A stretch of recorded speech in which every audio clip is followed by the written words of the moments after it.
நாம் கிறிஸ்துவுக்குள் புது சிருஷ்டியாயிருக்கிறோம் என்று சத்திய வேதம் சொல்லுகிறது. நாம் கிறிஸ்துவுக்குள் நீதிமான்களாயிருக்கிறோம் என்று சத்திய வேதம் நமக்கு திட்டவட்டமாய் போதிக்கிறது. நீங்கள் தேவர்களாயிருக்கிறீர்கள் என்று சத்திய வேதம் சொல்லுகிறது. நீங்கள் உன்னதமானவரின் மக்கள் என்று சத்திய வேதம் சொல்லுகிறது. கிறிஸ்துவுக்குள் உன்னதங்களிலே அவரோடு கூட உட்கார வைக்கப்பட்டிருக்கிறோம் என்று சத்திய வேதம். கிறிஸ்துவுக்குள் தேவன் நம்மை மகிமையினாலும் கனத்தினாலும் முடிசூட்டி இருக்கிறார் என்று சத்திய வேதம் சொல்லுகிறது. கிறிஸ்துவுக்குள் பரிசுத்தவான்களாய் இருக்கிறோம் என்று சத்திய வேதம் போதிக்கிறது. நாம் கர்த்தருடைய வார்த்தைக்கு செல்லுவோம், திருப்பிக் கொள்வோம். சங்கீதம் 73:1. சுத்த இருதயமுள்ளவராகிய இஸ்ரவேலருக்கு தேவன் நல்லவராகவே இருக்கிறார்.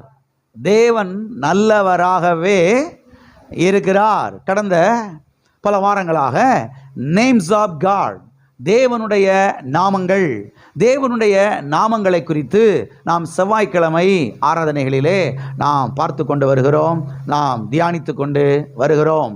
நம்முடைய தேவனுக்கு சத்திய வேதத்திலே அநேக நாமங்கள் இருக்கிறது.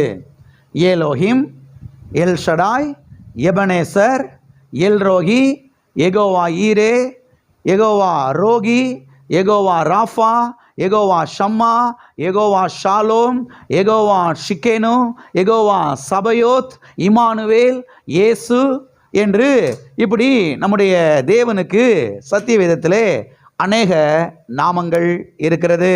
அது மாத்திரமல்ல, அவருடைய ஒவ்வொரு நாமமும் அவருடைய சுபாவத்தை நமக்கு வெளிப்படுத்துகிறது. அவருடைய ஒவ்வொரு நாமமும் அவருடைய அந்த குணாதிசயத்தை நமக்கு வெளிப்படுத்துகிறது. அவருடைய ஒவ்வொரு நாமமும் அவருடைய தன்மையை நமக்கு வெளிப்படுத்துகிறது.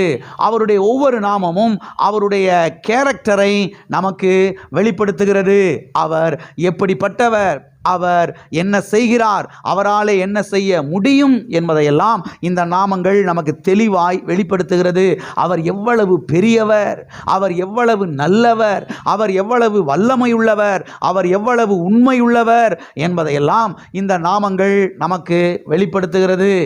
அவர் எவ்வாறு நம்மை போஷிக்கிறார், அவர் எவ்வாறு நம்மை பாதுகாக்கிறார், அவர் எவ்வாறு நம்மை பராமரிக்கிறார், அவர் எவ்வாறு நம்மை நடத்துகிறார் என்பதையெல்லாம் இந்த நாமங்கள் நமக்கு ஒவ்வொன்றாக தெளிவாக வெளிப்படுத்துகிறது. அது மாத்திரமல்ல, இதிலே ஒரு சில நாமங்களை குறித்து நாம் ஏற்கனவே பார்த்து தியானித்தோம். கடந்த 2 வாரங்களாக எல் ஹக்காவோட் என்கிற இந்த நாமத்தை குறித்து நாம் பார்த்தோம். எல் ஹக்காவோட், மகிமையின் தேவன், the glory of God, the God of glory, மகிமையின் தேவன். இந்த மகிமையின் தேவனை குறித்து நாம் தெளிவாக பார்த்தோம். அது மாத்திரமல்ல, இன்றைக்கு இன்னொரு நாமத்தை குறித்து நாம் பார்க்க போகிறோம். இன்றைக்கு நாம் பார்க்க போகிற நாமம் என்னவென்று சொன்னால், எல் டோ என்கிற ஒரு நாமத்தை குறித்து இன்றைக்கு நாம் பார்க்க போகிறோம். L to. மறுபடியும் இந்த வசனத்தை நாம் வாசிப்போம். சங்கீதம் 73:1. சுத்த இருதயமுள்ளவராகிய இஸ்ரவேலருக்கு தேவன் நல்லவராகவே இருக்கிறார். எல்லா கரங்களை வைத்து சொல்லுவோம், தேவன் நல்லவராகவே இருக்கிறார். ஆமென். தேவன் யாராகவே இருக்கிறார்? நல்லவராகவே இருக்கிறார். தேவன் கெட்டவராகவே இல்லை. தேவன் கெட்டவர் கிடையாது. தேவன் தீமையானவர் கிடையாது. தேவன் நல்லவராகவே இருக்கிறார். தேவன் நல்லவராக இருக்கிறார் அப்படி இல்லை, தேவன் நல்லவராகவே இருக்கிறார். புதிய ஏற்பாட்டிலே நாம் வாசிக்கிறோம், தேவன் அன்பாகவே இருக்கிறார். தேவன் அன்பாக இருக்கிறார் என்று சொல்லப்படலை. தேவன் அன்பாகவே, அவர் எப்பயுமே அன்பாக தானே செய்கிறாரு, இருக்கிறாரு. இதை போலதான் தேவன் நல்லவரா இல்லை, தேவன் நல்லவராகவே என்ன செய்கிறார், இருக்கிறார். அவர் எப்பவுமே நல்லவராக இருக்கிறார். அவர் கெட்டவர் அல்ல, அவர் தீமையானவர் அல்ல, அவர் தீமை செய்கிறவர் அல்ல, அவர் நன்மை செய்கிறவராக இருக்கிறார். தேவன் நல்லவராக என்ன செய்கிறார், இருக்கிறார். ஆமென். அது மாத்திரமல்ல, இந்த வசனம் பொது மொழிபெயர்ப்பிலே எப்படி வந்திருக்கிறது என்று சொன்னால், உண்மையாகவே கடவுள் எவ்வளவு நல்லவர் என்று வந்திருக்கிறது. நல்லா மொழிபெயர்த்திருக்கிறாங்க பாருங்க. உண்மையாகவே கடவுள் எவ்வளவு நல்லவர் பாருங்க. ஒரு ஆச்சரியப்படத்தக்க ரீதியிலே மொழிபெயர்க்கப்பட்டிருக்கிறது. மெய்யாகவே உண்மையாகவே அவர் யாராயிருக்கிறார்? நல்லவராயிருக்கிறார். எல்லா கரங்களை வைத்து சொல்லுவோம், நான் ஆராதிக்கிற என்னுடைய தேவன் அவர் நல்லவராகவே இருக்கிறார். அவர் மெய்யாகவே உண்மையாகவே அவர் நல்லவர். ஹல்லேலூயா. மெய்யாகவே உண்மையாகவே அவர் யார்? அவர் நல்லவர். ஆமென். சரி, தேவன் நல்லவராகவே இருக்கிறார் என்றால் என்ன அர்த்தம்? தேவன் நல்லவராகவே இருக்கிறார் என்றால் என்ன பொருள்? தேவன் நல்லவராகவே இருக்கிறார் என்று சொன்னால் அவர் நன்மையை மாத்திரம் செய்கிறவராகவே இருக்கிறார் என்று அர்த்தம். அவர் நலமானதை மாத்திரம் செய்கிறவராய் இருக்கிறார் என்று அர்த்தம். சத்தியவேதம் சொல்லுகிறது, இயேசு நன்மை செய்கிறவராய் சுற்றி திரிந்தார். தேவன் இயேசு தீமை செய்கிறவராய் சுற்றி திரியல, அவர் நன்மை செய்கிறவராய் என்ன செய்தார்? சுற்றி திரிந்தார். சத்தியவேதம் சொல்லுகிறது, நன்மையான எந்த ஈவும் ஜோதிகளின் பிதாவிடத்திலிருந்து இறங்கி வருகிறது என்று. ஆமென். எனவே நல்ல தேவன் ஒரு நாளும் நமக்கு தீமை செய்ய மாட்டார். இந்த சத்தியத்தை எடுத்து செல்லுங்கள், இந்த சத்தியத்தை மனதிலே பதித்து வையுங்கள். நல்ல தேவன் ஒரு நாளும் எனக்கு தீமை செய்ய மாட்டார். நல்ல தேவன் ஒரு நாளும் எங்கள் சபைக்கு அவர் தீமை செய்ய மாட்டார். நல்ல தேவன் ஒரு நாளும் நம்முடைய குடும்பத்துக்கு அவர் தீமை செய்ய மாட்டார். நல்ல தேவன் நம்முடைய சந்ததிக்கு, நம்முடைய பிள்ளைகளுக்கு அவர் ஒரு நாளும் தீமை செய்ய மாட்டார். அவர் சதாகாலமும் உள்ள தேவன். அவர் சதாகாலமுமே நன்மை செய்கிறவராய்த்தான் இருக்கிறார். ஆமென். சதாகாலமும் உள்ள தேவனை குறித்து நாம் ஏற்கனவே வாசித்து தியானித்தோம். சதாகாலமும் உள்ள தேவன் அவர் சதாகாலத்துக்குமே அவர் நன்மை செய்கிறவராய்த்தான் இருக்கிறார். ஏதோ ஒரு 1000 வருஷத்துக்கு நன்மை செய்கிறவராக இருந்தார், அப்புறம் ஒரு 1000 வருஷத்துக்கு தீமை செய்கிறவராக மாறிட்டாரு. இல்லை இல்லை, இல்லவே இல்லை. சதாகாலமும் உள்ள தேவன் அவர் சதாகாலத்துக்குமே நன்மை செய்கிறவராய்த்தான் என்ன செய்கிறார்? இருக்கிறார். ஆமென். ஒரு சில வசனங்களை இதற்கு ஆதாரமாக, இதுக்கு சப்போர்ட்டாக நாம் வாசிப்போம். சங்கீதம் 34:8. கர்த்தர் நல்லவர் என்பதை ருசித்து பாருங்கள், அவர் மேல் நம்பிக்கையாயிருக்கிற மனுஷன் பாக்கியவான்.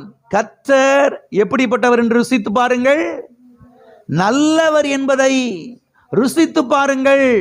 மக்கள் பாருங்க, ருசிச்சு பார்ப்பாங்க, அல்லது அது நல்லதா இருந்தால் தானே செய்வாங்க, அடுத்து தொடர்ந்து சாப்பிடுவாங்க, இல்லைன்னா தூக்கி குப்பையில் போட்டு என்ன செஞ்சிருவாங்க, போயிடுவாங்க. நம்முடைய ஆண்டவர் நல்லவர் என்பதை தெரிந்து கொள்ளுங்கள். ஆமென். நல்லவரின் நல்லவராயிருக்கிறார், நன்மைகளின் தேவனாயிருக்கிறார். அவரிடத்தில் தீமை இல்லை, அவரிடத்திலே பாருங்க வியாதி இல்லை, அவரிடத்திலே கெட்ட காரியங்கள் எதுவுமே இல்லை, அவரிடத்திலே விஷம் நிறைந்த காரியங்கள் எதுவுமே இல்லை, அவரிடத்திலே அசுத்தமான காரியங்கள் எதுவுமே இல்லை. அவர் நல்லவராய் என்ன செய்கிறார்? இருக்கிறார். ஆகையால் தான் இந்த வசனம் சொல்லுகிறது, கர்த்தர் நல்லவர் என்பதை என்ன செய்யுங்கள்? ருசித்து பாருங்கள். அவர் மேல் நம்பிக்கையாக இருக்கிற மனுஷன் பாக்கியவான், ஆசீர்வதிக்கப்பட்டவன், பேறு பெற்றவன், கொடுத்து வைத்தவன். Blessed man, blessed people. ஆமென். வாசிப்போம். சங்கீதம் 106:1. அல்லேலூயா. கர்த்தரை துதியுங்கள், அவர் நல்லவர், அவர் கிருபை என்றும் உள்ளது. அல்லேலூயா. எதுக்கு அல்லேலூயா? கர்த்தர் நல்லவரா இருக்கிறாரு, அதனால அல்லேலூயா. சும்மா அல்லேலூயா கிடையாது. சில ஆட்கள் பிறகு சும்மா அல்லேலூயா சொல்லிட்டு கிடப்பாங்க. எதுக்குப்பா அல்லேலூயா? அவர் நல்லவர், கர்த்தர் நல்லவர், அதனால அல்லேலூயா. ஆமென். அவர் கிருபை என்றும் உள்ளது, அதனால அல்லேலூயா. வாசிப்போம். சங்கீதம் 107:1. கர்த்தரை துதியுங்கள், அவர் நல்லவர், அவர் கிருபை என்றும் உள்ளது. கர்த்தரை துதியுங்கள். ஏன் அவரை துதியுங்கள்? அவர் நல்லவர். ஆமென். நல்லவராக இருக்கிறனால தான் இன்னைக்கு உலகம் முழுவதும் இருக்கக்கூடிய எல்லா ஜனங்களும் என்ன செய்கிறாங்க? அவரை துதிக்கிறாங்க. அவர் கெட்டவராக இருந்தால் யாரும் என்ன செய்ய மாட்டாங்க? துதிக்க மாட்டாங்க. என்னையா கர்த்தர் கெட்டவராக இருக்கிறாரு, கெட்டவரை போய் எதுக்கு துதிச்சுக்கிட்டு, கெட்டவருக்கு போய் எதுக்கு பாட்டு பாடிக்கிட்டு, கெட்டவருக்கு போய் எதுக்கு மியூசிக்கெல்லாம் போட்டுக்கிட்டு, கெட்டவருக்கு எதுக்கு வந்து கீபோர்டெல்லாம் போட்டு கிட்டாரெல்லாம் போட்டு எதுக்கு ஆராதிச்சுக்கிட்டு வெச்சல விட்டுற வேண்டியதானே அப்படின்னு பாருங்க, மக்கள் ஒதுங்கிடுவாங்க. அருமையானவர்களே கவனியுங்கள், கர்த்தரை துதியுங்கள். கர்த்தரை என்ன செய்யுங்கள்? துதியுங்கள். ஏன் அவரை துதியுங்கள்? அவர் நல்லவர். அவர் God is God of good God. ஆமென். நம்முடைய தேவன் நல்ல தேவனாயிருக்கிறார். ஆமென். God is good. அவர் நல்லவர். ஆமென். வாசிப்போம் சங்கீதம் 136:1. கர்த்தரை துதியுங்கள், அவர் நல்லவர், அவர் கிருபை என்றும் உள்ளது. பாருங்க, பல இடங்களிலே இந்த வாணி வசனங்களை நான் வாசிக்கலாம். அதெல்லாம் ஒரு சில வசனங்களை உங்களுக்கு எடுத்து வாசித்து காண்பித்தேன். ஏன்னா இந்த சத்தியங்கள் உள்ள இறங்கணும். கர்த்தர் நல்லவர் என்கிற சத்தியம், கர்த்தர் தீமை செய்ய மாட்டார் என்கிற சத்தியம், கர்த்தர் ஒரு நாள் வியாதி கொடுக்க மாட்டார் என்கிற சத்தியம் உள்ள இறங்கணும். இறங்கினாதான் நான் நம்முடைய வாழ்க்கையில் என்ன செய்ய முடியும்? வெற்றி பெற முடியும். ஆகவே நாம் ஆராதிக்கிற நம்முடைய தேவன் அவர் யார் என்றால் அவர் நல்ல தேவன். ஆமென். எல்லாம் சொல்லுங்க, நான் ஆராதிக்கிற என்னுடைய தேவன் அவர் நல்லவர். ஆமென். நாங்கள் ஆராதிக்கிற எங்களுடைய தேவன் கெடுக்கிறவர் அல்ல, குடும்பத்தை கெடுக்கிறவர் அல்ல, குடும்பத்தை பிரிக்கிறவர் அல்ல, குடும்பத்தை வந்து சின்னாபனமா ஆக்குறவர் அல்ல. நாங்கள் ஆராதிக்கிற எங்களுடைய தேவன் அவர் நல்ல தேவன், அவர் இணைத்து வைக்கிற தேவன், அவர் ஒன்று சேர்க்கிற தேவன். ஆமென். அவர் கட்டி எழுப்புகிற தேவன் குடும்பங்களை. ஹல்லேலூயா. அது மாத்திரமல்ல, நல்ல தேவன், தேவன் நல்லவராய் இருக்கிறார் என்கிற இந்த இடத்திலே எல் டோ என்கிற ஒரு எபிரேய பதம் பயன்படுத்தப்பட்டிருக்கிறது. ELDOV, எல்டோ என்கிற ஒரு எபிரேய பதம் இங்கே பயன்படுத்தப்பட்டிருக்கிறது. எல் என்றால் காட் என்று அர்த்தம், தேவன் என்று அர்த்தம். DOV, டோ, டோ என்று சொன்னால் நல்ல, நல்லவர் என்ற அர்த்தம், குட்னஸ் என்ற அர்த்தம். எனவே ரெண்டையும் இணைத்து வாசித்தால் நாம் இவ்விதமாய் வாசிக்கலாம். எல்டோ நல்ல தேவன் என்று வாசிக்கலாம், தேவன் நல்லவர் என்று வாசிக்கலாம். எனவே எல்டோ என்றால் நல்ல தேவன் என்ற அர்த்தம், நன்மைகளின் தேவன் என்ற அர்த்தம். ஆமென். எல்லா காரங்களை வைத்து சொல்லுவோம், நல்ல தேவன், நன்மைகளின் தேவன். ஆமென். தீமையில் நிறைந்த இடத்துல, தீமையில் நிறைந்த உலகத்துல நல்ல தேவன் ஒருவர் இருக்கிறார் என்பதை மறந்துவிடக்கூடாது. எங்க பார்த்தாலும் தீமை, வீட்டுக்கு வீடு தீமை, தீமை செய்கிற ஆட்கள் பழுகி பெருகி இருக்கிறார்கள். கெடுதல் நினைக்கிறவர்கள் பழுகி பெருகி இருக்கிறார்கள். தீமைகள் நிறைந்த இந்த உலகத்திலே நன்மை செய்கிற ஒரு தகப்பன் எனக்கு உண்டு, அவர் பெயர் இயேசு கிறிஸ்து. ஆமென். எங்க பார்த்தாலும் தீமை, தீமை செய்யறதுக்கு ஆள்கள் பெருகிட்டாங்க. இதன் மத்தியிலேயும் நல்ல தேவன் ஒருவர் இருக்கிறார். அவர் இன்றைக்கு மாறவே மாறவில்லை. இயேசு கிறிஸ்து நேற்றும் இன்றும் என்றும் மாறாதவர். எதிலே அவர் மாறாதவர்? நன்மை செய்கிறதிலே மாறாதவர். ஆமென். இந்த சத்தியத்தை உள்ள பதித்து வையுங்கள். நன்மை செய்கிறதிலே அவர் மாறாதவர். ஆமென். வாசிப்போம் சங்கீதம் 119:68. தேவரீர் நல்லவரும் நன்மை செய்கிறவருமாயிருக்கிறீர், உமது பிரமாணங்களை எனக்கு போதியும். தேவரீர் நல்லவரும் நன்மை செய்கிறவருமாய் இருக்கிறீர். இங்கே சங்கீதக்காரன் கர்த்தரை குறித்த ஒரு வெளிப்பாடை தனக்குள்ளாக பெற்றுக்கொண்டு அவன் இந்த பாடலை பாடுகிறான். நன்றாய் கவனியுங்கள். சங்கீதக்காரனாகிய தாவீது கர்த்தரை குறித்து, சதாகாலமும் உள்ள தேவனை குறித்து, அண்ட சராசரங்களையும் உண்டாக்கின, படைத்த, சிருஷ்டித்த தேவனை குறித்த ஒரு வெளிப்பாடை தனக்குள்ளே அவன் பெற்றுக்கொள்ளுகிறான். பிறகு அந்த வெளிப்பாடை அவன் பாடலாய் பாடுகிறான். என்ன பாடல் பாடுகிறான்? தேவரீர் நல்லவரும் நன்மை செய்கிறவருமாயிருக்கிறீர். சவுல் தீமை செய்வதற்கு பாருங்க தேடுறான் ஆளு, எல்லா படைகளையும் அங்கங்க நியமித்து பாருங்க, தாவீதை போட்டு தள்ளுறதுக்கு, தூக்கிட்டு வர்றதுக்கு, தீமை செய்யறதுக்கு எல்லாத்தையும் செட் பண்ணி வச்சிருக்கிறான். இதன் மத்தியிலையும் பாருங்க சவுலாலே தாவீதை ஒண்ணுமே பண்ண முடியல. ஏன்னா நன்மை செய்கிற தேவன் கூட இருக்கிறார் என்கிற ஒரு வெளிப்பாடு, ஒரு வெளிச்சம் சங்கீதக்காரனாய் தாவீதுக்கு என்ன செய்தது? இருந்தது. ஆமென். ஆகவே சங்கீதக்காரனாய் தாவீது தேவனை குறித்த ஒரு வெளிப்பாடை பெற்றுக்கொண்டு அவன் இங்கே சொல்லுகிறான், தேவரீர் நல்லவரும் நன்மை செய்கிறவருமாய் இருக்கிறீர். கவனிங்க, கர்த்தர் ஏன் நன்மை செய்கிறவராய் இருக்கிறார் என்றால் அவர் நல்லவராய் இருக்கிறார். ஆமென். அவர் நல்லவராய் இருக்கிறபடினால தான் அவர் நன்மை செய்கிறவராய் இருக்கிறார். ஆமென். சிலர் நல்லவர்களாக இருப்பாங்க, ஆனால் நன்மை செய்ய மாட்டாங்க. அவரை கேட்டு பாருங்க, ரொம்ப நல்ல மனுஷங்க, ஆனால் 5 பைசா செய்ய மாட்டார், யாருக்கும் கொடுக்க மாட்டார், நகட்ட மாட்டார். ஒரு ஏழைகளை இவங்களுக்கு என்ன செய்ய மாட்டார்? உதவி செய்யவே மாட்டார். நல்ல மனுஷங்க. நல்ல மனுஷனாக இருந்தால் போதாது, நன்மை செய்கிற மனுஷனாக என்ன செய்யணும்? இருக்கணும். நம்முடைய தேவன் யார் என்றால் அவர் நல்லவர், அவர் நன்மை செய்கிறவர். அவர் ஏன் நன்மை செய்கிறார்? அவர் நல்லவராயிருக்கிறார். அவர் நல்லவராயிருக்கிறார். அவர் நல்லவராய் இருக்கிறபடினாலே அவர் எனக்கு நன்மை செய்கிறார், என் பிள்ளைகளுக்கு நன்மை செய்கிறார், என் குடும்பத்துக்கு நன்மை செய்கிறார், என் பேர பிள்ளைகளுக்கு நன்மை செய்கிறார், என் மருமக்கள்மார்களுக்கு நன்மை செய்கிறார், எங்கள் சபை பிள்ளைகளுக்கு நன்மை செய்கிறார், என் சந்ததிக்கு அவர் நன்மை செய்கிறார்.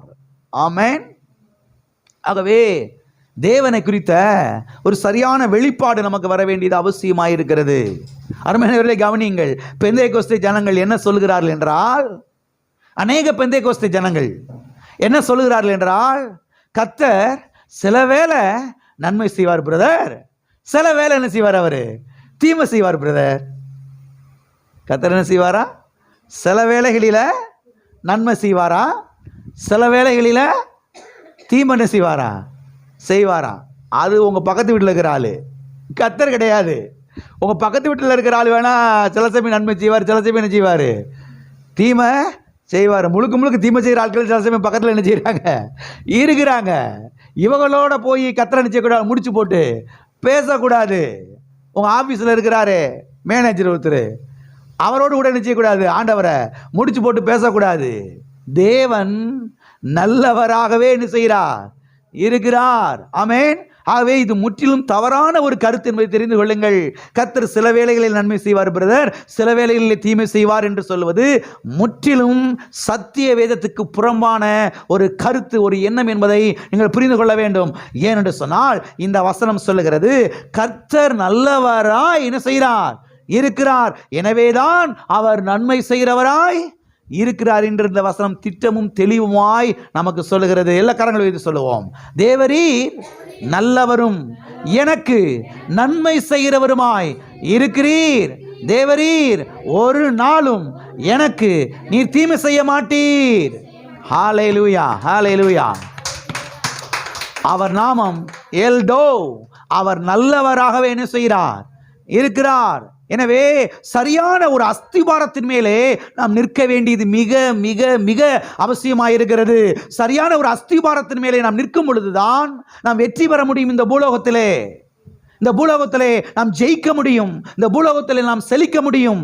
அநேக கிறிஸ்தவ விசுவாசிகள், அநேக ஊழியக்காரர்கள் பல வருஷங்களாய் ஊழியத்தில் இருந்தோம், சபைக்கு போயும் ஏன் தோற்று போனார்கள் என்று பாருங்க நாம் அலசி ஆராய்ந்து பார்க்கும் பொழுது பாருங்க சில காரியங்கள் அங்கிருந்து நாம் என்ன செய்யலாம்? கற்றுக்கொள்ளலாம். அதில் ஒரு காரியம் என்ன தெரியுமா? அவர்களுக்குள்ளே ஆழமாய் பதிக்கப்பட்டிருக்கிறது ஒரு காரியம். அது என்ன தெரியுமா? கர்த்தர் சில வேளை நன்மை செய்வாரு, சில வேளை என்ன செய்வாரு? இதுதான் அவருடைய தோல்விக்கு காரணம். கர்த்தர் சில வேளை நன்மை செய்வார் பிரதர், சில வேளை தீமை செய்வார் பிரதர், சொல்ல முடியாது பிரதர். யாருக்கு பிரதர் தெரியும்? அவர்களை போய் என்ன செய்வோம்? எல்லாத்தையும் பார்த்துக்கிறோம். அருமையானவர்களை கவனியுங்கள், சரியான ஒரு அஸ்திபாரத்தின் மேலே நாம் நிற்க வேண்டியது மிக மிக அவசியமாக இருக்கிறது. சரியான ஒரு அஸ்திபாரத்தின் மேலே பில்டிங்கை கட்டினா என்ன செய்யும்? பில்டிங்கு நிற்கும். இல்லைன்னா சீக்கிரம் விழுந்துடும். இதை போலதான் சரி, கிறிஸ்தவ ஜீவியத்தில், கிறிஸ்தவ வாழ்க்கையிலே சரியான அஸ்திபாரத்தின் மேலே நாம் நிற்கும் பொழுதுதான் நம்முடைய ஜெபத்துக்கு நாம் பதிலை பெற்றுக்கொள்ள முடியும். நானும் இவ்வளவு வருஷமா ஜெபம் பண்றேன், ஜெபத்துக்கு பதிலே வரமாட்டேங்குது. நீங்க எந்த அஸ்திபாரத்தை மேல நிற்கிறீங்க? சில சமயங்களை கர்த்தர் நல்லது செய்வார், சில சமயங்களில் கர்த்தர் தீமை செய்வார், சில சமயங்களில் கர்த்தர் சுகமாக்குவார், சில சமயங்களில் கர்த்தர் வியாதியை கொடுப்பார், சில சமயங்களில் கர்த்தர் அடியை போடுவார், சில சமயங்களில் கர்த்தர் செய்வார், அரவணைப்பார். இப்படி ஒரு சத்தியத்துக்கு நீங்களா உள்ள மண்டைகளை வச்சுக்கிட்டு நீங்களா உருட்டிக்கிட்டு இருந்தீங்கன்னா இங்கே அஸ்திபாரம் செய்யுது, ஆடிக்கிட்டு இருக்குது, ஜெபத்துக்கு பதில் வராது. பல வருடங்கள் ஆகும் பொழுது ஜெபத்துக்கு பதில் வரவே வராது, சில காரியங்கள் நடக்கவே நடக்காது. எனவே சரியான ஒரு அஸ்திபாரத்தின் மேலே நாம் நிற்கும் பொழுதுதான் நாம் இந்த பூலோகத்திலே, இந்த மண் உலகத்திலே நாம் ஜெயிக்க முடியும், நாம் வெற்றி பெற முடியும், நாம் செழிக்க முடியும் என்பதை மனதில் ஆழமாய் வைத்து செல்லுங்கள். ஆமென். சரியான அஸ்திபாரத்தின் மேலே நிற்கவில்லை என்றால் கிறிஸ்தவ ஜீவியம் ஆடி போயிடும், ஆடி போயிடும் என்பதை தெரிந்து கொள்ளுங்கள். ஆகவே தேவனுடைய பிள்ளைகள் இந்த சத்தியத்தை மனதில் வையுங்கள். கர்த்தர் நல்லவராகவே இருக்கிறார், தேவன் நல்லவராகவே இருக்கிறார். தேவரீர் நல்லவரும் நன்மை செய்கிறவருமாய் இருக்கிறீர். ஆமென். எனவே கர்த்தர் நல்லவர் என்கிற இந்த அஸ்திபாரத்தின் மேலே நாம் உறுதியாய் நிற்க வேண்டும். அவர் நல்ல தேவன் என்கிற அஸ்திபாரத்தின் மேலே நாம் உறுதியாய் நிற்க வேண்டும். உறுதியாய் நிற்கும் பொழுதுதான் நாம் இந்த பூலோகத்தில் என்ன செய்ய முடியும்? வாழ்வடைய முடியும், வெற்றி பெற முடியும். ஆமென். வாசிப்போம். சங்கீதம் 103 3வது வசனத்திலிருந்து 5வது வசனம் வரைக்கும். அவர் உன் அக்கிரமங்களை எல்லாம் மன்னித்து உன் நோய்களை எல்லாம் குணமாக்கி உன் பிராணனை அழிவுக்கு விலக்கி மீட்டு உன்னை கிருபையினாலும் இரக்கங்களினாலும் முடிசூட்டி நன்மையினால் உன் வாயை திருப்தியாக்குகிறார். கழுகுக்கு சமானமாய் உன் வயது திரும்ப வாழ வயது போல் ஆகிறது. இந்த வசனத்திலே, இந்த வேத பகுதியிலே நாம் கவனிக்க வேண்டிய ஒரு வார்த்தை என்னவென்றால், நன்மையினால் உன் வாயை திருப்தி ஆக்குகிறார். நன்மையினால் உன் வாயை திருப்தியாக்குகிறார், தீமையினால் உன் வாயை திருப்தியாக்குகிறார். அப்படி போட்டிருக்குதா? எப்படி போட்டிருக்குது? நம்ம ஊர்ல கோவத்தில் பட்டுன்னு சொல்லிடுவாங்க, ஓ வாயில மண்ணு விழுக அப்படின்ட்டுருவாங்க. பார்த்துருக்கீங்களா? கோவத்தில் வாயில மண்ணு விழுக, பல்லுல மண்ணு விழுகன்றுவாங்க. மனுஷன் அப்படி இருக்கிறான், கர்த்தர் அப்படி கிடையாது. கர்த்தர் அப்படி கிடையவே கிடையாது என்பதை நீங்கள் தெரிந்து கொள்ளுங்கள். கர்த்தர் என்ன சொல்றாருன்னா, உன் வாயை நான் நன்மையினாலே என்ன செய்வேன்? திருப்தியாக்குவேன். தீமையினாலே உன் வாயை என்ன செய்ய மாட்டேன், நான் ஒரு நாளும் திருப்தியாக்க மாட்டேன். ஏன்னா என்கிட்ட தீமை இல்லை, தீமை இல்லை. தேவரீர் நல்லவரும் நன்மை செய்கிறவருமாயிருக்கிறீர். ஆமென். பாஸ்டர், அப்போ இந்த உலகத்தில் இவ்வளவு தீமை நடக்குதே, இப்போ இதுக்கெல்லாம் யாரு காரணம்? கர்த்தர் தானே காரணமாக இருக்கணும். அவருக்கு தெரியாமல் அதெல்லாம் நடக்குமா? ஆண்டவன் இல்லாமல் அணு அசைமா அப்படின்னு நம்ம தமிழருடைய பழமொழி ஒன்று இருக்குது பாருங்க. பழமொழியெல்லாம் கொண்டு போய் பைபிள் என்ன செஞ்சிடக்கூடாது, 20ஆம் வசனத்துக்கு பக்கத்தில் 21ஆம் வசனம் சொல்லி எழுதி வச்சிடக்கூடாது. அது அங்கேயே இருக்கட்டும். ஆமென்.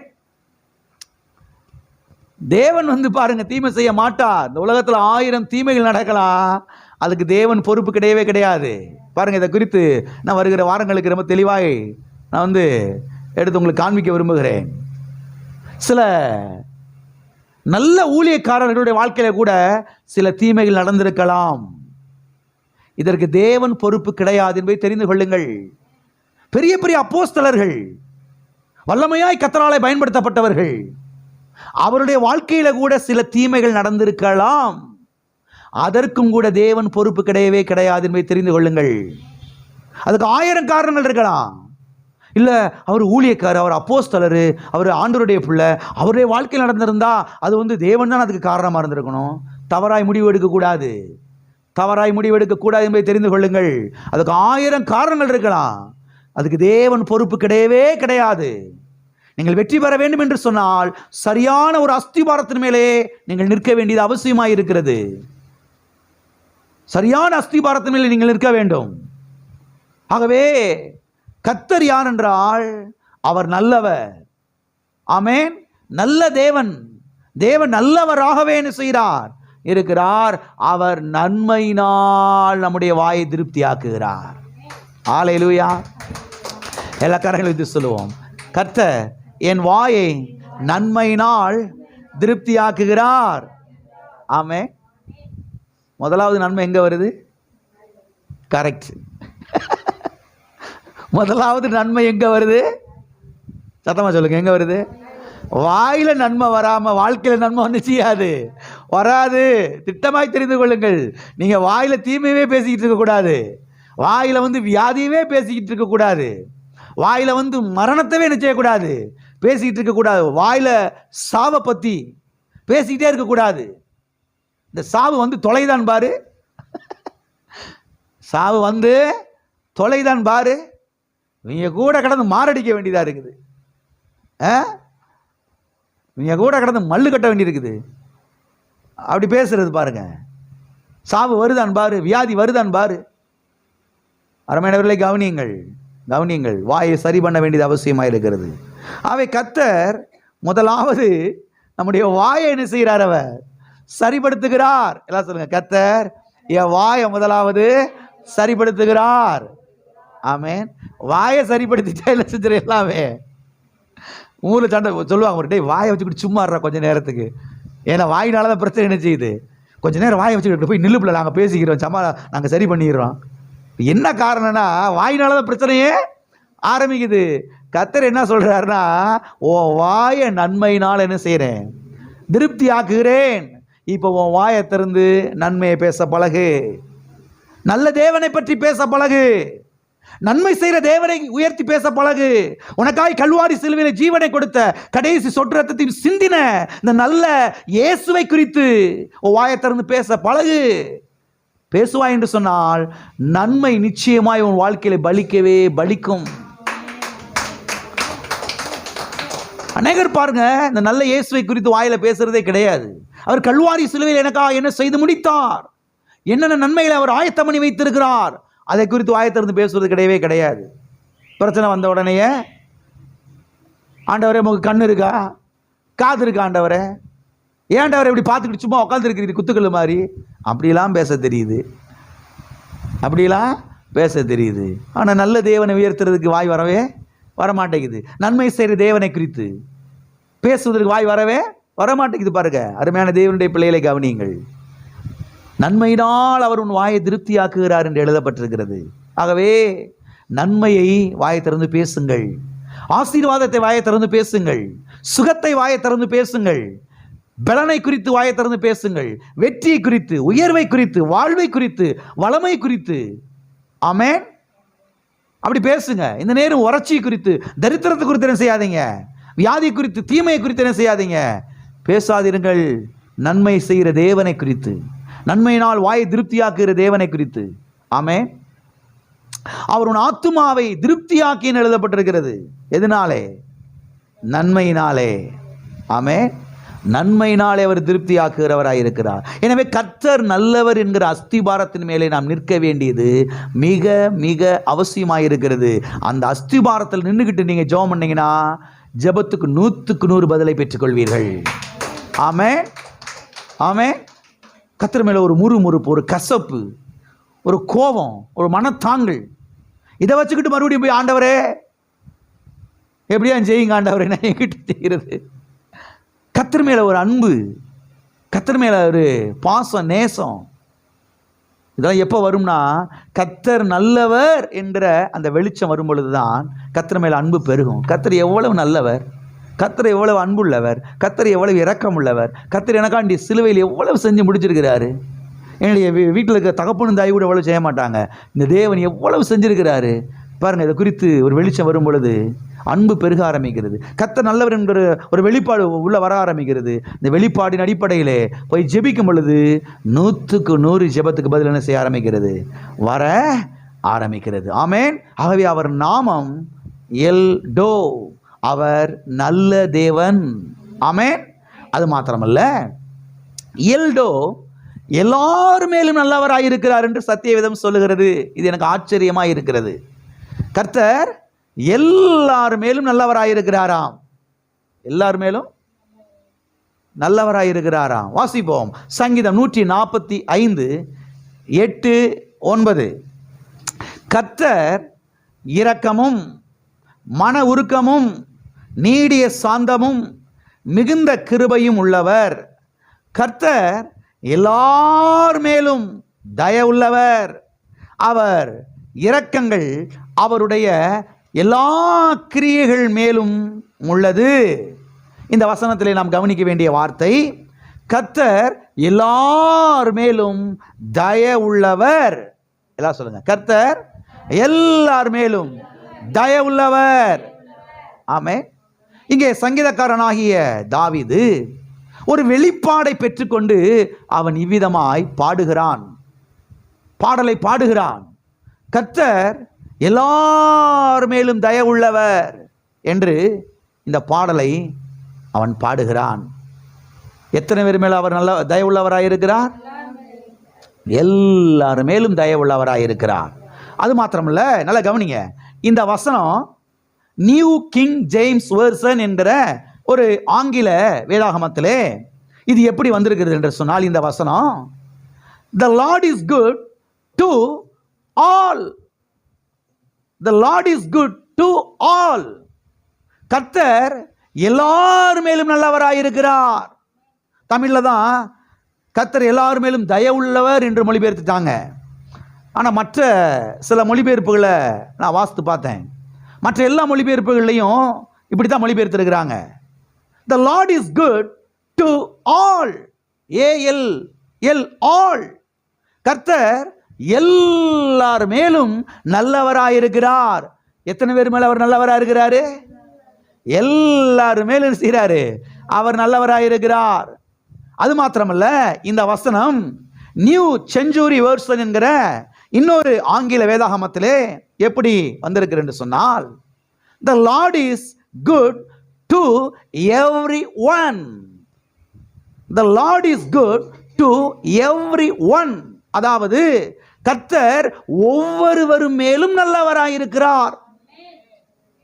ஒவ்வொருவர் மேலும் அவர் எப்படிப்பட்டவராயிருக்கிறார்? நல்லவராயிருக்கிறார் என்று மொழிபெயர்க்கப்பட்டிருக்கிறது. எனவே கர்த்தர் யாருக்கு நல்லவராயிருக்கிறார் என்றால், கர்த்தர் எல்லாருக்கும் நல்லவராயிருக்கிறார். ஆமென். எல்லா கரங்களுக்கு சொல்லுவோம், கர்த்தர் எல்லாருக்கும் நல்லவராயிருக்கிறார். ஆமென். சரி, கர்த்தர் எல்லாருக்கும் நல்லவராயிருக்கிறார் என்றால் யாருக்கெல்லாம் நல்லவராயிருக்கிறார்?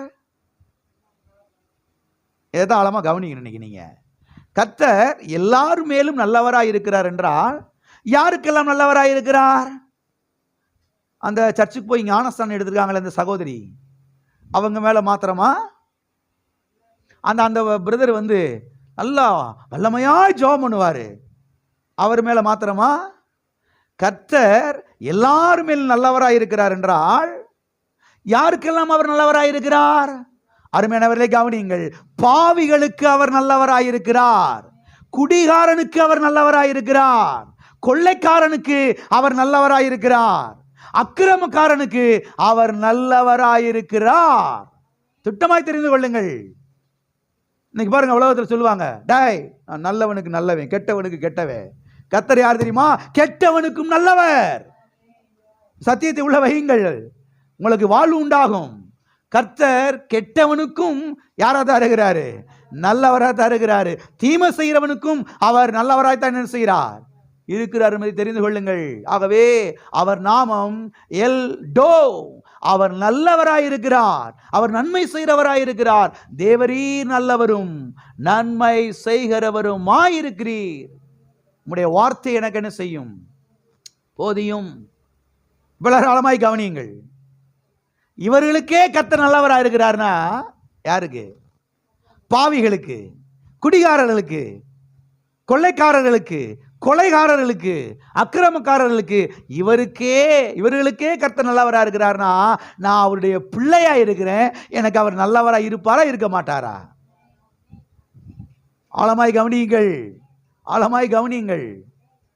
கர்த்தர் எனக்கு நல்லவராய் என்ன செய்கிறார்? இருக்கிறார். அவர் எவ்வளவு அதிகமாக எனக்கு நல்லவராய் இருப்பார். எனவே இந்த வெளிச்சத்தை பொறுத்து தான் நம்முடைய வெற்றி அமைய போகிறது. நம்முடைய கிரியைகளை பொறுத்து அல்ல, வெளிப்பாடை பொறுத்து. மறுபடியும் சொல்றேன், கவனியுங்கள். நம்முடைய கிரியைகளை பொறுத்து அல்ல, கர்த்தர் நமக்கு கொடுக்கிற வெளிப்பாடை பொறுத்து. நாம் என்ன நினைக்கிறோம்? நான் இதை செஞ்சேன், நான் அதை செஞ்சேன், நான் அதை பண்ணேன், நான் இதை பண்ணேன், அதனால அவர் எனக்கு என்ன செய்யணும்? இதை செய்யணும். இல்லை, சந்தோஷம், இதெல்லாம் செஞ்சது அதெல்லாம் செஞ்சது சந்தோஷம். ஆனால் அவர் எப்படிப்பட்டவர் என்கிற அந்த வெளிப்பாடு. ஆமென். அவர் நல்லவராய் இருக்கிறபடினாலே தான், அவர் நல்லவராய் இருக்கிறபடினாலே தான் அவர் எனக்காக கடைசி சொட்டு ரத்தத்தையும் சிலுவையிலே சிந்தினார். ஆமென். கடைசி சொட்டு ரத்தத்தையும் எனக்காய் கல்வாரி சிலுவையிலே எல்லா அவமானத்தை ஏற்றுக்கொண்டார். எல்லா வேதனைகளை அவர் பட்டார். பாதாளத்துக்கு சென்றார். எல்லா வேதனைகளை அவர் பட்டார். ஏனென்றால் அவர் நல்லவர். ஆமென்.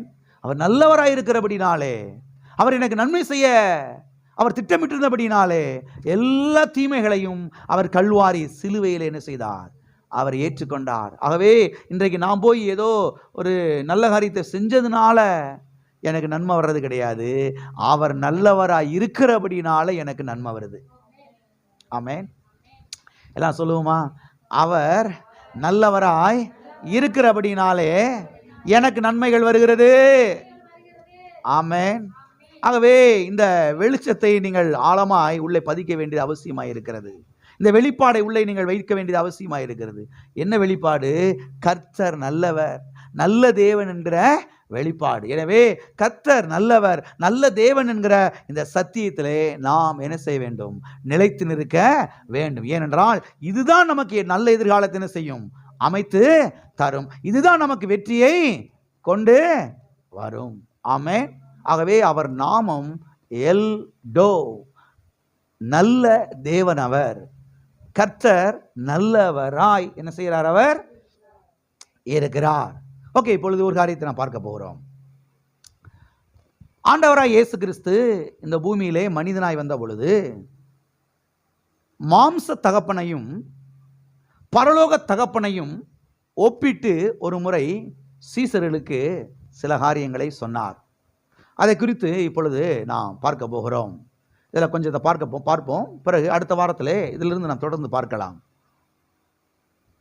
ஆண்டவராய் இயேசு கிறிஸ்து பரலோக தகப்பனையும் மாம்ச தகப்பனையும் ஒப்பிட்டு சில காரியங்களை சீசர்களோடு அவர் பகிர்ந்தார். வாசிப்போம். மத்தேயு எழுதின சுவிசேஷம் 7ஆம் அதிகாரம் 9ஆம் வசனம் முதல் 11வது வசனம் வரைக்கும். உங்களில் எந்த மனுஷனானாலும் தன்னிடத்தில் அப்பத்தை கேட்கிற தன் மகனுக்கு கல்லை கொடுப்பானோ? மீனை கேட்டால் அவனுக்கு பாம்பை கொடுப்பானோ? ஆகையால் பொல்லாதவர்களாகிய நீங்கள் உங்கள் பிள்ளைகளுக்கு நல்ல ஈவுகளை கொடுக்க அறிந்திருக்கும் போது பரலோகத்தில் இருக்கிற உங்கள் பிதா தம்மிடத்தில் வேண்டிக் கொள்ளுகிறவர்களுக்கு நன்மையானவைகளை கொடுப்பது அதிக நிச்சயம் அல்லவா? இங்கே கர்த்தர் மாம்ச தகப்பனையும் பரலோக தகப்பனையும் ஒப்பிட்டு பேசுகிறதை நாம் பார்க்கிறோம். அது மாத்திரமல்ல, கர்த்தர் இங்கே சொல்லுகிறார், பரமபிதா நன்மையானவைகளை கொடுப்பது அதிக நிச்சயம் அல்லவா என்று இலக்கரங்களை வைத்து சொல்லுவோம். தேவன் எனக்கு நல்ல தேவனாயிருக்கிறார், நல்ல தகப்பனாயிருக்கிறார். அவர் எனக்கு நன்மையானவைகளை மாத்திரம் தருகிறார். அவர் எனக்கு நன்மையானவைகளை கொடுப்பது அதிக நிச்சயம். கொஞ்சம் நிச்சயம் கிடையாது, அதிக நிச்சயம். ஆமென். ஆகவே தீமைகள் நிறைந்த இந்த உலகத்திலே எனக்கு நன்மை செய்கிற ஒரு தேவன் இருக்கிறார். அவர் நாமம் எல்டோ, நல்ல தேவன் அவர். ஆமென். எங்க பார்த்தாலும் தீமை செய்கிற ஆட்கள் பெருகிட்டாங்களா பெருகலையா? பெருகிட்டாங்க. இதன் மத்தியிலேயும் எனக்கு, என் பிள்ளைகளுக்கு, என் குடும்பத்துக்கு, என் சந்ததிக்கு, என் வீட்டாருக்கு, என் குடும்பத்தாருக்கு நன்மை செய்கிற தேவன் ஒருவர் என்ன செய்கிறார்? இருக்கிறார். அவர் மாறாதவராய் இருக்கிறார். அவர் அன்றைக்கு நன்மை செய்தார், இன்றைக்கு நன்மை செய்து கொண்டிருக்கிறார். அவர் என்றைக்குமே நன்மை செய்து கொண்டிருக்கிறார். ஏனென்றால் அவர் நல்லவராய் இருக்கிறார். ஆமென். அது மாத்திரமல்ல, கர்த்தர் இங்கே தகப்பன்மார்களை பார்த்து கேட்கிறார்.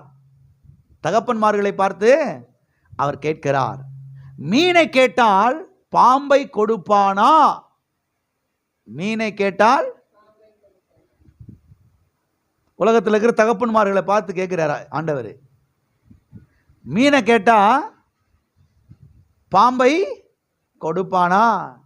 தம்பி, இவ்வளவு நாளும் மீன் தான் சாப்பிட்ட, இன்னைக்கு ஒரு நாளைக்கு பாம்பு சாப்பிடுப்பா அப்படின்னு எந்த குடிகார தகப்பனாவது சொல்லி இருக்கிறானா? நான் கேட்ட கேள்வி புரிஞ்சா? தண்ணி போதையில் அப்படியே ஆடிட்டு வர்றார் ரோட்டில், வரும்போதே நல்ல கடையில் போய் சிக்கன் வாங்கிட்டு வர்றார். யாருக்கு? மகனுக்கு. ஆமாவா இல்லையா? நல்லா குடிச்சிட்டு அப்போ கூட 2 பாம்பை பிடிச்சிட்டு வர்றது கிடையாது மகனுக்கு. எதை வாங்கிட்டு வர்றாரு? பொரிச்ச சிக்கனு, பொரிச்ச மீன், நல்ல நாட்டுக்கோழி முட்டை. யாருக்கு? போதை இதில் கூட சொந்த தகப்பனுக்கு என்ன செய்யறது கிடையாது, சொந்த மகனுக்கு என்ன செய்யறது கிடையாது, 2 பாம்பை பிடிச்சி கொடுக்கறது கிடையவே கிடையாது. கர்த்தர் கேட்கிறாரு, ஏப்பா உனக்கே அறிவு இருக்குதே, நான் நல்ல தகப்பன், பரலோக தகப்பன், நான் எப்படி என் பிள்ளைகளுக்கு தீமை செய்வேன்? கர்த்தர் தீமை செய்வார் என்று சொல்லுகிறாயே, பைபிளை திறந்து வச்சுக்கிட்டு கொஞ்சமாவது யோசிக்க வேணாமா? இல்லை இருக்கிறீங்களா? கர்த்தர் சில சமயம் நன்மை செய்வார் பிரதர், சில சமயங்கள்ல தீமை செய்வார் பிரதர். அறிவு இல்லை பிரதர். என்ன இல்லை? அறிவு இல்லை. கர்த்தர் கேட்கிறார் பாருங்க, உனக்கே அறிவு இருக்கும் பொழுது தம்மிடத்தில் வேண்டிக் கொள்ளுகிறவர்களுக்கு நன்மையானவைகளை கொடுப்பது அதிக நிச்சயம் அல்லவா? தேவனோடு ஒப்பிட்டு பார்க்கும் பொழுது இந்த உலகத்தில் இருக்கிற எல்லா தகப்பனுமே யாருதான்? கெட்ட தகப்பன் தான், தேவனோடு ஒப்பிட்டு பார்க்கும்போது. ஆமென். இந்த தகப்பனே தாம் பிள்ளைக்கு, தாம் பேர பிள்ளைகளுக்கு நல்லதாக பொறுக்கி எடுத்து, நல்லதாக செலக்ட் பண்ணி, இது என் பையனுக்கு வேணும், என் பையனுக்கு ரொம்ப பிடிக்கும், என் பேத்திக்கு ரொம்ப பிடிக்கும், என் பேரனுக்கு பிடிக்கும்னு சொல்லி கண்ணும் கருத்துமா என்ன செய்கிறாங்க? வாங்கிட்டு வந்து நல்லதாக கொண்டு வந்து கொடுக்குறாங்க, கெட்டதெல்லாம் தூக்கி போட்டுறாங்க. ஏப்பா நீயே இப்படி நல்லா செய்கிறையே, நான் நல்ல தகப்பன், உன்னை படைத்த தகப்பன். கர்த்தர் எப்படி தீமை செய்வார்னு சொல்ற? கர்த்தர் தான் வியாதியை கொடுக்கிறாருன்னு எப்படி சொல்ற நீ? கர்த்தர் தான் அடிச்சு விட்டாரு, கர்த்தர் தான் நொறுக்கி விட்டாரு, கர்த்தர் லாரிக்குள்ள பிடிச்சி தள்ளி விட்டு விட்டாரு, கர்த்தர் தான் கையை காலை ஒடிச்சு விட்டாரு, மண்டையை உடைச்சிட்டாருன்னு சொல்றையே, எப்படி சொல்ற? எதை வச்சு சொல்ற? எல்லாம் இருக்கிறீங்களா? நன்மையானவைகளை கொடுப்பது அதிக நிச்சயம் அல்லவா?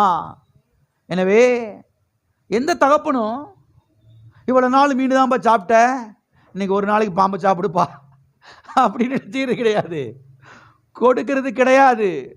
ஏனென்று சொன்னால் பாம்பு கொத்திரும், பாம்புக்குள்ள விஷம் இருக்குது. எனவே கொத்துகிற எதுவும் நம்முடைய தேவனிடத்தில் இல்லை என்பதை தெரிந்து கொள்ளுங்கள். விஷம் நிறைந்த எதுவும் நம்முடைய தேவனிடத்தில் இல்லை என்பதை தெரிந்து கொள்ளுங்கள்.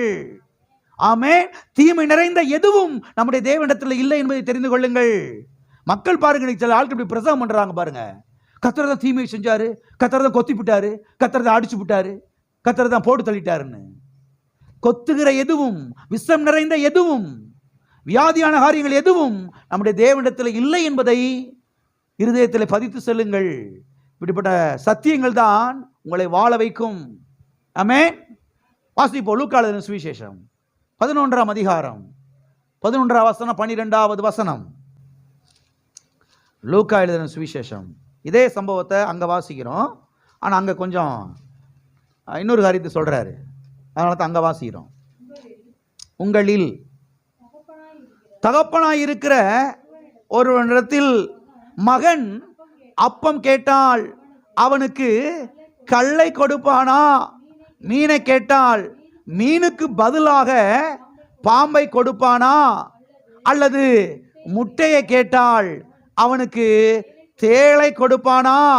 பொல்லாதவர்களாகிய நீங்கள் உங்கள் பிள்ளைகளுக்கு நல்ல பரிசுகளை, நல்ல கிஃப்டை, நல்ல ஈவுகளை, நன்மையானவைகளை கொடுக்க அறிவு இருக்கும் பொழுது பரமபிதாவானவர் தம்மிடத்தில் வேண்டிக் கொள்கிறவர்களுக்கு பரிசுத்த ஆவியை கொடுப்பது அதிக நிச்சயம் அல்லவா? அதிக நிச்சயம். முட்டையை கேட்டால் தேளை கொடுப்பானா? முட்டையை கேட்டால், தம்பி இவ்வளவு நாள் முட்டையை சாப்பிட்ட, இன்னைக்கு ஒரு நாளைக்கு இந்த கல்லை சாப்பிடுவேன் அப்படின்னு எந்த தகப்பனாவது கல்லை வாங்கிட்டு வந்து கொடுத்துருக்கிறானா? எல்லாம் இருக்கிறீங்களா? ஒரு நாளைக்கு இந்த தேளை சாப்பிடுப்பா அப்படின்னு சொல்லி கொடுப்பானா? அருமையானவர்களே, கவனியுங்கள். எனவே கொத்துகிற எதுவும் நம்முடைய தேவனிடத்தில் கிடையவே கிடையாது. விஷம் நிறைந்த எதுவும் நம்முடைய தகப்பனிடத்தில் கிடையாது. வேதனையான காரியங்கள் எதுவும் நம்முடைய தேவனிடத்தில் கிடையாது. நம்முடைய தேவன் நல்ல தேவனாயிருக்கிறார். ஆமென். தேளு கொத்திரும், அதில் விஷம் இருக்குது. பாம்பு அது கொத்திரும், அதில் விஷம் இருக்குது. கர்த்தர் சொல்றாரு, கொத்துகிற எதுவும் என்கிட்ட இல்லை, விஷம் நிறைந்த எதுவும் என்னிடத்துல இல்லை, வேதனை உண்டாக்கக்கூடிய எதுவும் என்னிடத்துல இல்லை என்பதை நீ பதித்துக்கொள். இதுதான் உன்னுடைய வாழ்க்கையில வெற்றி என்ன செய்யும்? கொண்டு வரும். ஆகவே தகப்பனை குறித்த ஒரு உயர்ந்த எண்ணம், நான் ஆராதிக்கிற தேவன் யார், அது குறித்த ஒரு வெளிப்பாடு. சங்கீதக்காரர் இந்த வெளிப்பாடை பெற்றுக்கொண்டு அவன் பேசுகிறான். தேவரீர் நல்லவரும் நன்மை செய்கிறவருமாய் இருக்கிறீர். ஆமென். ஆண்டவரே, சில சமயங்கள் நன்மை செய்வீர்ப்பா, சில சமயங்களை தீமை செய்வீர்ப்பா. யாருக்கு ஆண்டவரே தெரியும் எப்போ நன்மை வரும் எப்போ தீமை வரும்னு? யாருக்கு செய்ய முடியாது. அப்படிலாம் சொல்லலை. இன்னைக்கு இருக்கிற பிரசங்கியார்கள் தான் குழம்பி போய் உட்காந்துருக்குறாங்க. எல்லாம் இருக்கிறீங்களா? இவங்களும் குழம்பி சபைக்கு வர்ற மக்களையும் குழப்பி, இவங்களும் கெட்டு அவங்களும் கெட்டு, இவங்களும் வியாதியில் கிடந்து அவங்களும் வியாதியில் செஞ்சுக்கிட்டு இருக்கிறாங்க, கிடந்துக்கிட்டு இருக்கிறாங்க. இதனால தேவனுக்கு ஒரு பிரச்சனை இல்லை, தேவனுக்கு ஒரு பாதிப்பு இல்லை. அவர் நல்லா தான் இருக்கிறாரு. நாம நல்லா இருக்கணும்னா நல்ல தேவனை குறித்த வெளிப்பாடு உண்டாக வேண்டும். நம்ம குடும்பம் நல்லா இருக்கணும்னா, நம்முடைய பிள்ளைகள், நம்முடைய பேர பிள்ளைகள், நம்முடைய சந்ததியார்கள் நன்றாக இருக்க வேண்டும் என்றால் நல்ல தேவனை குறித்த ஒரு வெளிப்பாடு, ஒரு வெளிச்சம் நமக்கு வர வேண்டியது அவசியமாக இருக்கிறது. உலகத்தில் 1000 தீமைகள் நடக்கலாம். அந்த விசுவாசியுடைய வாழ்க்கையில, இந்த விசுவாசியுடைய வாழ்க்கையில, அந்த பாஸ்டருடைய வாழ்க்கையில, அந்த அப்போஸ்தலருடைய வாழ்க்கையில, இந்த தீர்க்கதரிசியுடைய வாழ்க்கையில சில தீமைகள் நடந்திருக்கலாம். இதற்கு தேவன் காரணம் கிடையாது. அதுக்கு 1000 காரணங்கள் இருக்கலாம். வருகிற நாட்களிலே இதுதான் என்பதை நாம் அறிந்து கொள்ளலாம். ஆனா ஒரு காரியத்தில் உறுதியான நிற்க போறேன். எதுல? கர்த்தர் நல்லவர் என்கிற அஸ்திபாரத்திலே. ஆமென். இன்னைக்கு ஒருவேளை அந்த பிரச்சனைக்கு என்ன காரணம் சொல்லி எனக்கு ஒருவேளை தெரியாம இருக்கலாம். நாட்கள் வரும், இதுதான் காரணம் என்பதை நான் பிற்காலத்தில் அறிந்து கொள்ளுவேன். ஆனா ஒண்ணுல நான் உறுதியா நிற்க போறேன். அது என்னன்னா, கர்த்தர் நல்லவர். ஆமென். எல்லாம் சொல்லுங்க, கர்த்தர் நல்லவர். ஆமென். ஒரு காரியத்தை ஆழமாய் நீங்கள் கவனிக்க வேண்டும். அநேக பெந்தேகோஸ்தே ஜனங்கள் என்ன சொல்லுகிறார்கள் என்று சொன்னால், அநேக பெந்தேகோஸ்தே ஜனங்கள் என்ன சொல்றாங்க தெரியுமா? அந்த பாம்புக்குள்ளே ஒரு நன்மை இருக்கும் பிரதர். என்னது? அந்த பாம்புக்குள்ளே ஒரு நன்மை இருக்கும் பிரதர், அந்த தேளுக்குள்ளே ஒரு நன்மை இருக்கும் பிரதர், அந்த தீமைக்குள்ளே ஒரு நன்மை இருக்கும் பிரதர், அந்த வியாதிக்குள்ளேயும் ஒரு நன்மை இருக்கும் பிரதர். கர்த்தர் தான் வியாதியை கொடுத்தார், ஸ்தோத்திரம் ஆண்டவரே. அந்த வியாதிக்குள்ளேயும் ஆண்டவர் ஏதோ ஒரு நன்மை வச்சிருக்கிறார் பிரதர். இப்படியே ஒருத்தர் ஏமாத்திக்கிட்டு சர்ச்சில் இன்னைக்கு. அருமையானவர்களே, கவனியுங்கள். பிசாசு எந்த அளவுக்கு கிறிஸ்தவ ஜனங்களை வஞ்சித்து வைத்திருக்கிறார் என்பது இதெல்லாம் காண்பிக்க தெரிகிறது பாருங்க. பாம்புக்குள்ள போய் என்ன நன்மை இருக்க போகுது? நீங்க சொல்லுங்க, பாம்புக்குள்ள என்ன நன்மை இருக்கும்? தீமைக்குள்ள போய் என்ன நன்மை இருக்க போகுது? வியாதிக்குள்ள என்ன நன்மை இருக்க போகுது? தரித்திரத்துக்குள்ள என்ன நன்மை இருக்க போகுது? அருமையான தேவனுடைய பிள்ளைகளை கவனியுங்கள். இவைகளுக்குள்ளே எந்த நன்மையும் கிடையவே கிடையாது. தீமைகள் தான் என்ன செய்கிறது இருக்கிறது. நீங்கள் திட்டமாய் தெரிந்து கொள்ளுங்கள். எனவே கர்த்தர் நல்லவர் என்கிற சத்தியத்திலே நாம் நம்மை கட்டிக்கொள்ள வேண்டும். ஒரு கொத்தனார் எப்படி அஸ்திபாரத்தை போட்டு அதை கரெக்டாக அதை கட்டி எது எழுப்புறாரோ, கவனமா கட்டி எழுப்புறாரோ, இதை போல கர்த்தர் நல்லவர் என்கிற அந்த அஸ்திபாரத்துக்குள்ளே நம்மை நாமே என்ன செய்து கொள்ள வேண்டும்? கட்டிக்கொள்ள வேண்டும். அப்பதான் கிறிஸ்தவ வாழ்க்கையிலே பாருங்க ஒரு வெற்றி என்ன செய்ய முடியும்? நாம் பார்க்க முடியும். ஒரு ஜெயத்தை நாம் என்ன செய்ய முடியும்? பார்க்க முடியும். ஆகவே கர்த்தர் நல்லவராயிருக்கிறார். அவர் நன்மை செய்கிறவராயிருக்கிறார். தேவன் நல்லவராகவே இருக்கிறார். அல்லேலூயா. நன்மையினால் அவர் உன் வாயை திருப்தியாக்குகிறார். ஒரு நாளும் தீமையை என் வாயில் என்ன செய்ய மாட்டார்? கர்த்தர் போட மாட்டாரு. தீமையை செய்ய மாட்டாரு. ஆகவே இதை மனதில் வையுங்கள், இருதயத்தில் வையுங்கள், உள்ளத்தில் பதித்து வையுங்கள். கர்த்தாவே, நீர் எனக்கோ, என் பிள்ளைகளுக்கோ, என் புருஷனுக்கோ, என் மனைவிக்கோ, என் பேரப்பிள்ளைகளுக்கோ, என் மருமக்கள்மார்களுக்கோ நீர் ஒரு நாளும் தீமை செய்ய என்ன செய்ய மாட்டீர்? மாட்டீர்ப்பா. நீர் நன்மையை மாத்திரம் செய்கிறவராயிருக்கிறீர். ஆமென். அவர் நாமம் எல்டோ. ஹல்லேலூயா. எல்லாரும் எளிமையாக இருப்போம். நாம் ஜெபிப்போம். அடுத்த வாரத்தில் இங்கிருந்து நாம் தொடர்ந்து பார்க்கலாம். இன்னும் அநேக வசனங்களை நாம் பார்க்க வேண்டியிருக்கிறது. அநேக சத்தியங்களை நாம் இன்னும் இதற்குள்ளே ஆழமாய் போய் பார்க்க வேண்டியது அவசியமாக இருக்கிறது. வீட்டுக்கு சமாதானத்தோடு செல்லுங்கள். நான் ஆராதிக்கிற என்னுடைய தேவன் அவர் நன்மை செய்கிற தேவன். அவர் ஒரு நாளும் தீமை செய்ய மாட்டார். ஒரு நாள் எனக்கு தீமை செய்ய மாட்டார். சில தீமைகள் வந்திருக்கலாம், அது கத்துட்டு வரல, அது கத்துட்டு வரல, கத்துட்டு வரவே வரல. சில மக்கள் நினைக்கிறாங்க ஒருவேளை கத்தர் பிசாஸ்ட கொடுத்து அனுப்பிச்சு விட்டாரோ. பிசாசை ஒரு போஸ்ட்மேன் மாதிரி நினச்சிக்கிட்டு இருக்காங்க பாருங்க, ஒரு தபால்காரர் மாதிரி. கத்தர் சாத்தான ஒரு போஸ்ட்மேன் மாதிரி கத்தர் பயன்படுத்துறாரு போல.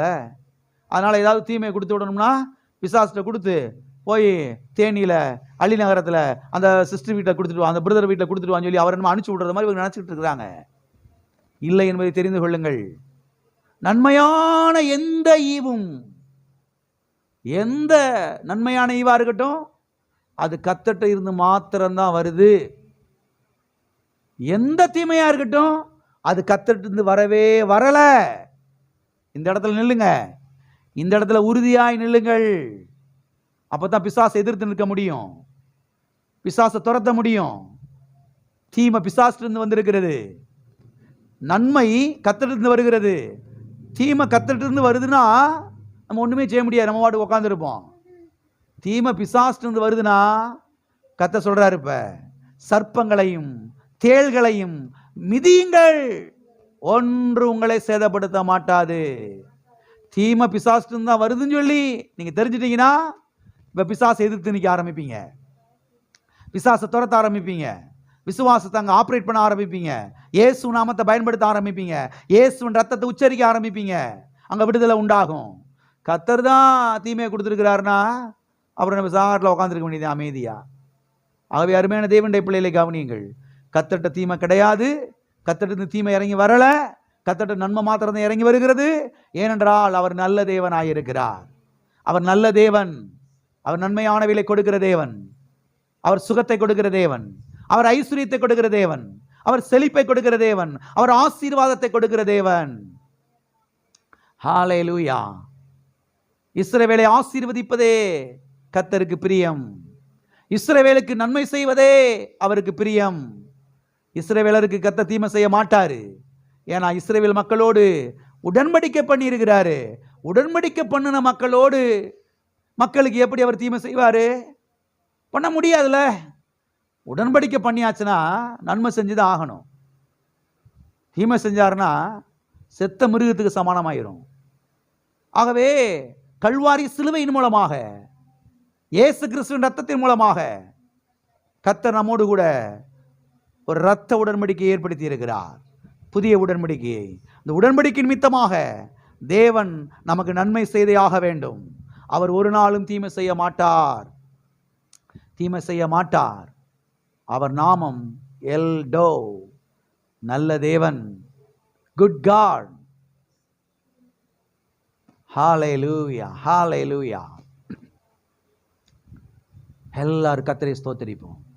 தேவனே, என் பிள்ளைக்கு நன்மை செய்கிறபடி ஆள் ஸ்தோத்திரம், என் புருஷனுக்கு நன்மை செய்கிறபடி ஆள் ஸ்தோத்திரம். ஆண்டவர், என்கிட்ட சில குறைகள் இருக்கலாம், ஆனால் இதன் மத்தியிலே நீ நன்மை செய்கிறவராய் இருக்கிறீர். என்கிட்ட சில பலவீனங்கள் இருக்கலாம், அதனால நீ நன்மை செய்யாமல் நிறுத்திடுறது கிடையாது. என்கிட்ட சில குறைகள் இருக்கலாம், சில பலவீனங்கள் இருக்கலாம், நாங்கள் மனிதர்களாக இருக்கிறோம். அதன் மத்தியிலேயும் கூட நீர் கிருபையா எங்களுக்கு நன்மை செய்கிறீர். ஹalleluya. மக்கள் என்ன நினைச்சாங்கன்னா, கிறிஸ்தவ மக்கள், நம்மகிட்ட இந்த குறை இருக்குது, நம்மகிட்ட இந்த பலவீனம் இருக்குது, அதனால கர்த்தர் நமக்கு நன்மை செய்ய மாட்டார் போல. கிடையவே கிடையாது, கிடையாது. சில குறைகள் இருக்கலாம், உங்கள்கிட்ட சில பலவீனங்கள் இருக்கலாம், இதன் மத்தியிலேயும் கர்த்தர் உங்களுக்கு நன்மை மட்டும்தான் செய்வாரு. ஹalleluya, ஹalleluya, ஹalleluya.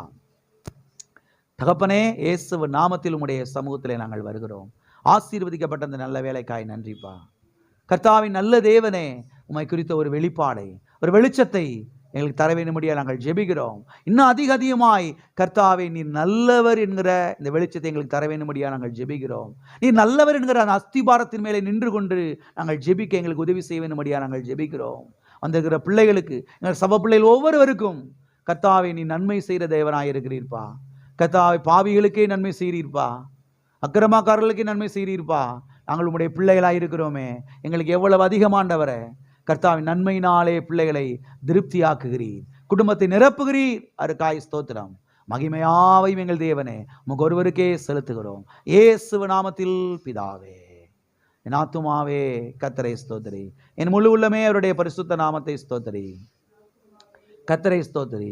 கர்த்தர் செய்த சகல உபகாரங்களையும் மறவாதே. நம்முடைய கர்த்தராகிய இயேசு கிறிஸ்துவின் கிருபையும், பிதாவாகிய தேவனுடைய அன்பும், பரிசுத்த ஆவியானவருடைய ஐக்கியமும் இப்போதும் எப்போதும் நாம் அனைவரோடும் கூட சதா காலங்களிலும் இருப்பதாக.